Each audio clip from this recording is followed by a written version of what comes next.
Welcome to Radio Express World News, presented by Vibha Ramesh, Los Angeles, United States.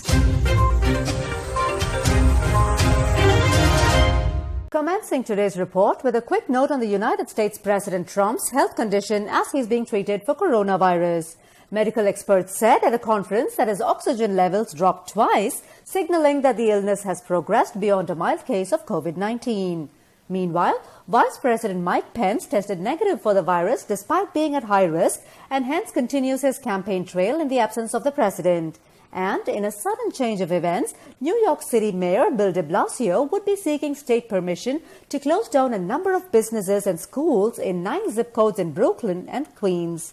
Both these cities have recorded a 7-day positivity rate of over 3%, and immediate measure is required to control the spread.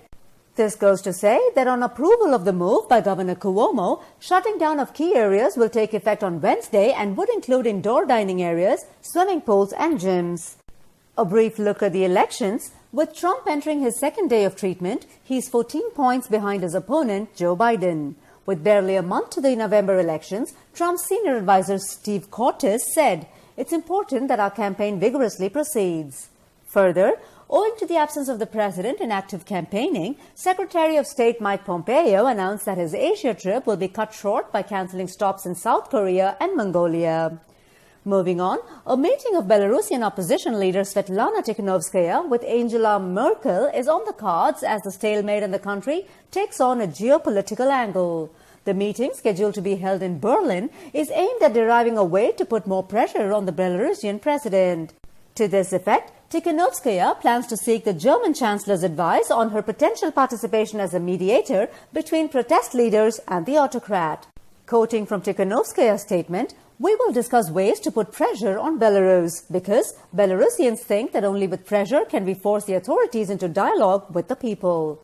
Meanwhile, in Australia, health officials stated that the no jab, no pay policy of 2016 that was intended to encourage parents to adhere to their children's vaccination routine has little effect now. The policy withholds family and childcare payments from people who claim to be conscientious objectors to vaccination. However, children of non-believer parents have been known to miss their first dose of MMR vaccine. Having said that, experts noted that the policy is effective on people that are happy to vaccinate their wards, but not the ones that oppose vaccinations. On Monday, India hit the grim milestone of crossing 6.6 million coronavirus cases. With this, the total caseload reached 6,623,815 infections and 102,685 deaths. That said, the number of recoveries too surged past 5.5 million. Moreover, data has said that the nation exceeded the WHO stipulated measure of 140 tests per day per million population for comprehensive surveillance. Meanwhile, India is all set to demand complete de-escalation of Chinese troops along the line of actual control in the 7th round of military talks scheduled for October 12th.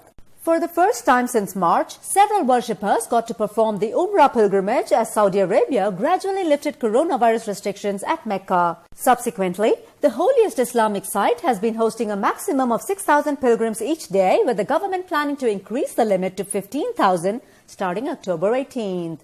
While the Grand Mosque is only open to residents and Saudi citizens, the government has confirmed that visitors from abroad may be allowed to enter the holy site from November 1st.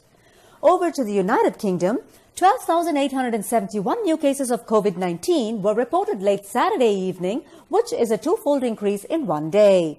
The spike has been attributed to a technical issue that obstructed the publication of some cases. Moreover, Prime Minister Boris Johnson stated that the ride of the second wave of infections would be erratic at least until Christmas and has requested Britons to be brave but uphold their common sense. And in Ireland, the uncontrollably spiraling cases of coronavirus has moved health officials to consider putting the country on high alert. To this end, they are recommending a high-level lockdown to be in place for 4 weeks for the entire country. If the government agrees to the suggestion, then all of Ireland will go into lockdown with severe limits in place on all social gatherings. Meanwhile, the president of Campania, a southern Italian region, warned residents of dire consequences, including another lockdown, if the coronavirus situation is not controlled. Consequently, he made a categorical statement marked by sarcasm saying, "There is no third way. Masks must be worn on the face, not on the elbow. If the alternative is between having people dying on the street or taking a pleasant stroll, there will be no doubt. Everything will close." A sudden jump of coronavirus cases in England could lay the road to the reinforcement of a new three-tier lockdown system. The record of 22,961 cases on Sunday might push the country into harsher restrictions, which could include the closure of pubs and a ban on all social contact outside of household groups. This system is also expected to eliminate the patchwork of local restrictions and the imposition of tougher measures if the situation is not brought under control. To end this bulletin, with a surge in new single-day infections in France, with nearly 17,000 cases reported on Saturday, bars and restaurants have been ordered to close down in the southern port of Marseille.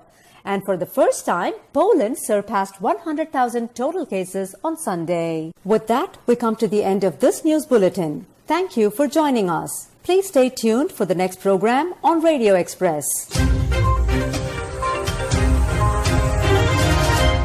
To receive Radio Express English news and English programs in your WhatsApp, please send a WhatsApp message, English programs, to 90727 95547.